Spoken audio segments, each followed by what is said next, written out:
The heavy oak doors of the isolated stagecoach station didn't just open. They shattered inward under the muddy boot of a cold-blooded killer. Rain lashed against the floorboards as four heavily armed outlaws stepped into the room, their repeating rifles leveled at the crowd. The wealthy passengers inside didn't even try to fight. Bankers in tailored suits and ladies wrapped in expensive silk immediately dropped to their knees, whimpering and scrambling under the wooden benches like frightened rats. They left Sarah standing entirely alone. Sarah, the station's plus-size maid, stood frozen by the grand fireplace with a heavy iron poker gripped tightly in her calloused hands. Her breath came in short, ragged bursts, stretching the fabric of her faded, oversized apron. The leader of the gang, a scarred man named Blackjack, slowly scanned the room, his eyes passing over the cowering rich folk before locking onto Sarah. A cruel, jagged grin tore across his face as he took 3 slow steps toward her, his spurs clicking loudly against the floor. He leaned forward, deliberately inspecting her heavy frame, his eyes dripping with pure malice and disgust. "Well, look at what we have here, boys," Jack barked, his rough voice echoing through the terrified silence of the station. "The townsfolk told me this station kept a heavy sow, but I didn't expect a whole mountain of useless meat blocking my way." The outlaws behind him erupted into harsh, mocking laughter, pointing their gun barrels at her thick waist and broad shoulders. Sarah felt a familiar, burning flush creep up her neck, the same shame the townsfolk fed her every single day. But beneath the shame, a raw, dangerous spark of anger finally ignited in her chest. Jack raised his heavy Colt revolver, pressing the cold steel barrel directly against her forehead, forcing her head back. "Drop the poker, you giant freak, or I'll put a bullet right between your fat cheeks and see how far you bounce," he sneered. In the darkest corner of the room, hidden by the deep shadows of the rafters, a silent cowboy adjusted his black Stetson. His hand rested flat against the cold receiver of a hidden Winchester rifle. His eyes locked onto Jack's finger, tightening on the trigger. Before we reveal the shocking words he whispered that changed her life forever, and the brutal price those outlaws paid for their insults, subscribe to the channel and turn on notifications so you never miss a moment of this gripping frontier justice. Sarah didn't drop the iron poker immediately. Her knuckles turned stark white under the grime of her morning chores, her large chest heaving against the tight cotton of her bodice. Every eye in that room was fixed on her, but not a single wealthy passenger offered a word of defense or a helping hand. Just 2 hours earlier, those same passengers had treated her like an invisible beast of burden. Mrs. Vanderhill, a banker's wife dripping in pearls, had intentionally spilled her hot tea on the floor just to watch Sarah struggle down onto her hands and knees to scrub it. "Watch your clumsy steps, girl," the woman had whispered loudly to her husband, snickering at the wide expanse of Sarah's hips as she worked. "If she eats another biscuit, she'll break the floorboards right through to the cellar." The husband had laughed, tossing a single copper coin into the dirty water of Sarah's bucket as if she were an animal in a traveling show. Sarah had kept her head down, her heart aching behind her ribs, silently carrying 40-pound water buckets up from the frozen well without a single complaint. She was used to the cruelty, used to the whispers that followed her through the muddy streets of the outpost town. The town apothecary had once refused to sell her mother medicine on credit, loudly claiming that Sarah probably ate all their profits anyway. They saw her full figure as a sin of greed, completely ignoring the 14-hour days she spent chopping firewood, hauling luggage, and scrubbing their filth. Now, those very same people were sobbing in the dirt, praying that the giant, quiet maid would take the bullet meant for them. Blackjack shoved the revolver harder against her forehead, the sharp sight digging into her skin until a tiny drop of blood welled up. "I said drop it, you deaf heifer," Jack hissed, his breath reeking of cheap rye whiskey and rot. Sarah lowered her gaze to the cowering bankers, seeing nothing but cowardice in their expensive, trembling eyes. She knew nobody was coming to save her, and she knew exactly what these men did to women left behind at isolated stations. She let the iron poker slip from her fingers, letting it clatter loudly against the stone hearth to satisfy the outlaw's pride. "That's a good girl," Jack mocked, turning his back on her for a split second to gesture to his men. "Clear out the back rooms, boys. Take everything that shines and leave the fat one for last." The two outlaws at Jack's back turned toward the heavy cedar door that led to the station's private family quarters. Inside that room, the station master's young wife and 3 terrified children were sobbing, their small hands scratching at the lock in utter panic. "Let's see what kind of pretty little things they're hiding back here," one outlaw cackled, raising his heavy boot to kick the lock right out of the frame. Sarah didn't think about her own safety, and she didn't think about the bullet that had just grazed her pride. She lunged forward with a speed that defied her large frame, her heavy leather boots slamming against the floorboards like thunder. With one powerful sweeping motion of her thick arm, she smashed the iron poker directly into the massive glass globe of the station's central kerosene lantern. The glass shattered into 1,000 glittering shards, and the burning wick died instantly, plunging the entire room into absolute pitch-black darkness.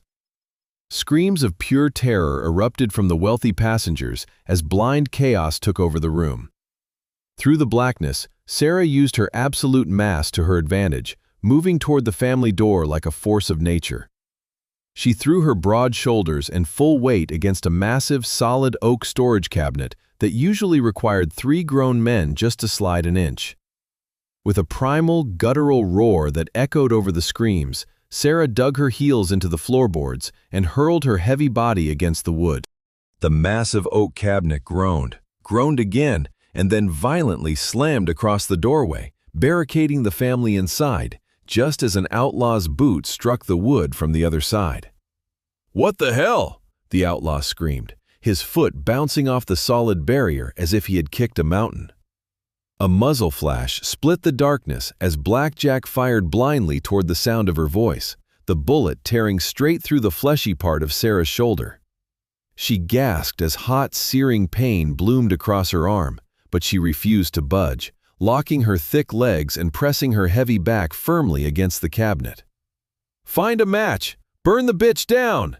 Jack roared, his boots stomping blindly through the dark as he tried to locate her. Sarah stood perfectly still in the dark, a human shield of pure muscle and bone, bleeding silently while protecting the innocent children behind her. The air in the station turned thick with the smell of gunpowder and the panicked wheezing of the wealthy passengers huddled in the dark. Sarah's shoulder was a mask of hot, sticky agony, the crimson soaking rapidly through her thick apron. She pressed her heavy back deeper into the grain of the oak cabinet, refusing to let the wood tremble even a fraction of an inch against the outlaw's renewed pounding. One of the bandits lunged forward, his hands grasping for her hair, his fingers digging into her scalp with violent intent. Sarah didn't retreat. She pivoted her hips with the momentum of a falling tree, slamming her elbow with crushing force into the man's throat. He collapsed like a sack of wet flour, gagging and gasping as he clawed at the floor, his pistol skittering away into the shadows. "Where is she?" Blackjack howled, his voice vibrating with frantic, uncontrolled rage as he fired another wild shot toward the ceiling. "She's just a maid! Kill the damn thing and burn this place to the ground!" At that exact moment, the front door of the station exploded inward, not from a kick, but from the deliberate, measured pressure of a man who moved with lethal precision. A tall, broad-shouldered figure stepped out of the swirling rain, his black duster coat slick and dark as midnight. The moonlight caught the cold, silver shine of the twin revolvers he held, leveled perfectly at the silhouettes of the remaining outlaws. "The lady has more grit in her little finger than all of you combined." A deep, gravelly voice cut through the room, colder than the winter wind outside. The outlaws froze, their weapons turning toward the doorway, but they were already far too slow. The silent cowboy, Silas, didn't waste a heartbeat on words or warnings. His revolvers barked twice in rapid, rhythmic succession, and 2 of the bandits dropped before they could even trigger their own hammers. Blackjack spun around, his own gun leveled at Silas, but a third shot from the cowboy's Winchester-style pistol shattered his wrist, sending his revolver spiraling into the dark. Silas stepped over the broken glass and debris, moving with the quiet, dangerous grace of a stalking panther. He ignored the begging, whimpering bankers who were now crawling toward his feet, desperate to catch his attention. Silas walked straight to the barricaded cabinet, his boots crunching on the spent casings, and stopped right in front of Sarah. She was trembling now, the adrenaline fading into a dizzying, light-headed haze, her hands still clamped over the weeping wound in her shoulder.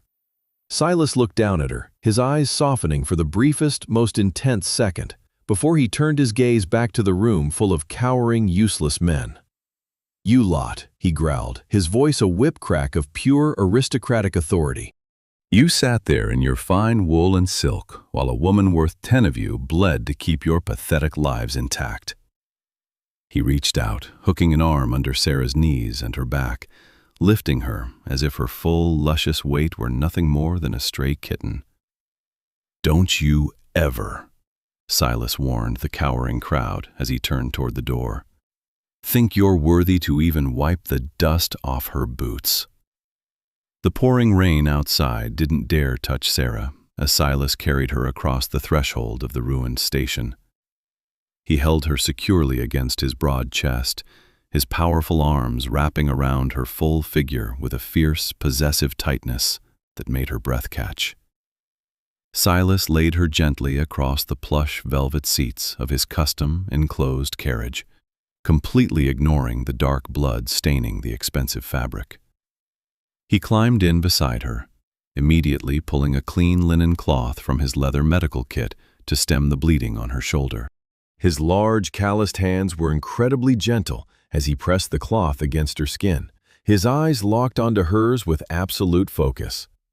"You're safe now, Sarah," Silas murmured, his deep voice vibrating with a warmth she had never heard directed at her before. "No one at that station will ever lay a finger on you, and no one will ever look down on you again." The carriage lurled forward, the heavy wheels churning through the thick mud as the team of 4 black horses tore away from the town. Sarah looked down at her torn, stained apron, and then up at the rich leather and polished wood of the carriage interior. "I'm ruining your seats, sir," she whispered, her voice trembling as she tried to pull her large frame closer to the corner. "I'm too heavy for this, and I'm covered in grease and soot from the kitchen." Silas didn't let her move away, his strong hand gently clamping over her thigh to keep her anchored right beside him. "Don't you dare apologize for your size or your work, woman," Silas said, his jaw tightening with an intense, quiet fury. "Those cowards back there lived off your labor and mocked your beauty because they aren't men enough to appreciate a real woman." He leaned in closer, his thumb softly brushing a smudge of charcoal off her full, rounded cheek. "To me, you are absolute perfection, and my estate is going to be your sanctuary from this day forward." They rode in silence for an hour until the carriage pulled up to the iron gates of the grandest ranch in the entire territory. Silas lifted her out of the carriage once more, carrying her through the massive front doors of his timber mansion and placing her onto a soft, feather-stuffed sofa. He called for his personal doctor, standing over her like a loyal guardian while the wound was cleaned and stitched. As the doctor finished, Silas stepped forward, looking down at her with a gaze that made her feel warmer than the grand fireplace. "This is your home now, Sarah, but I need to know one thing before we move forward," he said, his voice dropping to a low, serious rumble. "Are you ready to leave that miserable town behind forever and let me take care of every single thing you need?" Sarah looked into his fierce, steady eyes and nodded, a single tear of relief cutting a clean line through the dust on her cheek. "I'm ready," she whispered, the heavy burden of her past life finally lifting from her chest. "I never want to see that town again." Silas didn't waste a moment, immediately sending his head rider back to the outpost with a leather pouch stuffed full of crisp $100 bills. By midnight, every single cent of Sarah's forced debt to the cruel station master was paid in full, and her employment contract was torn to shreds. The next morning, Silas completely banned the words maid and servant from his entire estate, firing a stable hand on the spot just for whispering about Sarah's large size. He sent a telegram to the territory's finest French dressmaker, ordering the woman to bring her entire stock of premium silks, heavy velvets, and fine lace directly to the ranch. When the dressmaker arrived, she nervously held up a standard tight corset, eyeing Sarah's wide hips and full waist with a hesitant frown. Silas stepped into the room, his heavy hand coming down onto the table with a loud, wooden thud that made both women jump. "You will not restrict her, and you will not try to hide a single inch of her curves," Silas ordered, his voice a commanding, protective growl. "You will cut those gowns to accent her lush beauty, to make her look like the queen she is, or I will ruin your business by sunset." The terrified dressmaker worked for 3 days straight, hand-sewing magnificent garments that hugged Sarah's thick waist and celebrated her full, womanly figure. For the very first time in her life, Sarah stood in front of a full-length mirror, wrapped in emerald green silk that flowed over her large hips like liquid gold. She gasped, her hands trembling as she touched the soft fabric, unable to believe that the beautiful, radiant woman looking back was actually her. Silas walked into the room, stopping directly behind her and wrapping his massive, warm arms around her thick waist, burying his face in her hair. "Look at yourself, Sarah," he whispered hoarsely against her skin, his strong hands pressing into the rich curves of her hips. "You are absolutely breathtaking, and every man in this territory is going to envy me for having you by my side." The peace of the ranch didn't last long, as the stench of the town's corruption soon followed them to the gates. On a bright Tuesday morning, the heavy thud of horses' hooves signaled the arrival of 5 men, led by the corrupt town sheriff and the brother of the outlaw Sarah had crippled. They rode right into the courtyard, their rifles resting across their saddles, their faces twisted with bitter arrogance. The sheriff, a fat man named Miller who had taken bribes from Black Jack for years, spat a glob of tobacco onto the clean gravel. "Silas!" Miller yelled, his voice echoing off the timber walls of the mansion. "Bring out the big Maid. She's wanted for questioning regarding stolen company property and the assault of a citizen." Sarah stood by the parlor window, her heart hammering against her ribs, her hands gripping the fine emerald silk of her new gown. Before fear could take hold of her, Silas stepped in front of her, his hand resting casually on the butt of his low-slung Colt revolver. "Stay here, Sarah," he said, his voice entirely devoid of emotion, which made it 10 times more terrifying. "This ends today." He walked out onto the porch alone, his black boots striking the wood with a slow, deliberate rhythm that made the sheriff's horse skitter back. "You're trespassing, Miller," Silas said, his eyes narrowing into cold slits as he looked at the 5 armed men. The outlaw's brother, a scrawny man with a scar across his nose, stepped his horse forward, pointing a shaking finger at the house. "We know you're hiding that oversized freak in there, Silas. She broke my brother's throat and hid the loot. Hand the fat cow over, or we'll tear this place apart." The words had barely left the man's mouth when Silas moved with a blinding, lethal speed that no one in the courtyard anticipated. His Colt cleared its leather holster before the sheriff could even raise his rifle, the loud crack of the gunshot shattering the morning silence.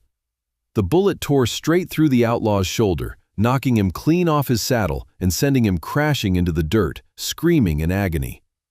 The other 4 men froze, their hands hovering over their weapons, staring into the barrel of Silas's smoking gun. "The next man who speaks about her with anything less than absolute respect gets a bullet right between his eyes," Silas growled, his voice a promise of execution. He stepped down off the porch, walking directly up to the sheriff's horse, the cold steel of his gun pressing against Miller's knee. "You go back to that town, Miller, and you tell everyone that Sarah is the future mistress of this valley. If I see another face from that outpost on my land, I won't use my gun. I'll ride into town with 50 of my men and burn your law house to the ground with you inside it." The sheriff, pale and sweating through his wool coat, nodded frantically, grabbing the reins of the wounded man's horse and turning his mount around. They galloped away in a cloud of dust, leaving Silas standing alone in the courtyard, a ruthless protector who had just declared war on the world for the woman he loved. 2 weeks later, the grandest social hall in the territory's capital was glowing with the light of 100 crystal chandeliers. Silas had rented the entire building for the annual Frontier Ball, inviting every prominent family, banker, and merchant from 3 surrounding counties. The wealthy passengers from the stagecoach station were there too, sitting at the high tables and sipping expensive champagne. They were still whispering, laughing into their silk handkerchiefs about how the silent rancher had supposedly ruined his reputation for a clumsy servant girl. Mrs. Vanderhill leaned close to her husband, her nose wrinkled in disgust as she adjusted her diamond necklace. "I hear he bought her expensive French silk," she snickered, her voice carrying across the quiet room. "You can wrap a prize hog in velvet, but it's still just meat for the market." Before her husband could laugh, the heavy brass doors at the back of the hall were flung wide open by two liveried attendants. The mocking whispers died instantly, replaced by a collective, breathless gasp that echoed through the massive room. Silas walked in first, dressed in a sharp, tailored black suit, his Stetson held respectfully against his broad chest. But every single eye in the hall was locked onto the spectacular woman walking gracefully by his side. Sarah moved with absolute elegance, her voluptuous figure adorned in a breathtaking gown of deep royal blue velvet. The fabric was expertly cut to accentuate her thick waist, flowing seamlessly over her wide, majestic hips and full bust like a midnight river. Her thick hair was pinned up with shimmering silver combs, and a flawless diamond pendant rested against her glowing skin. She didn't look down, and she didn't hide. She held her head high, her full-figured beauty radiating a powerful, undeniable majesty that made every thin woman in the room look pale and insignificant. Silas led her straight to the center of the grand ballroom floor, stopping right in front of the stage where the orchestra stood. He turned to the stunned crowd, his powerful, authoritative voice cutting through the dead silence like a heavy axe. "Listen to me, all of you," Silas announced, his arm wrapping firmly around Sarah's waist, pulling her thick frame against his side. "This is Sarah, and as of this morning, she is my lawfully wedded wife and the absolute mistress of my entire empire.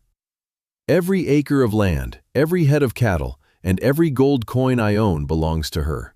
He cast a cold, razor-sharp look directly at the trembling Mrs. Vanderhill and the bankers who had once left her to die. "If any man or woman in this territory fails to bow to her, or dares to whisper a single disrespectful word about my wife, they answer to my steel." The wealthy townsfolk immediately looked at the floor, utterly defeated, realizing they would now have to beg the former maid for loans and business favors.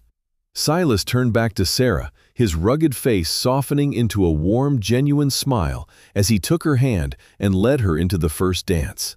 For the rest of her long, beautiful life, Sarah was showered with absolute devotion, gold, and the deepest love a woman could ever know.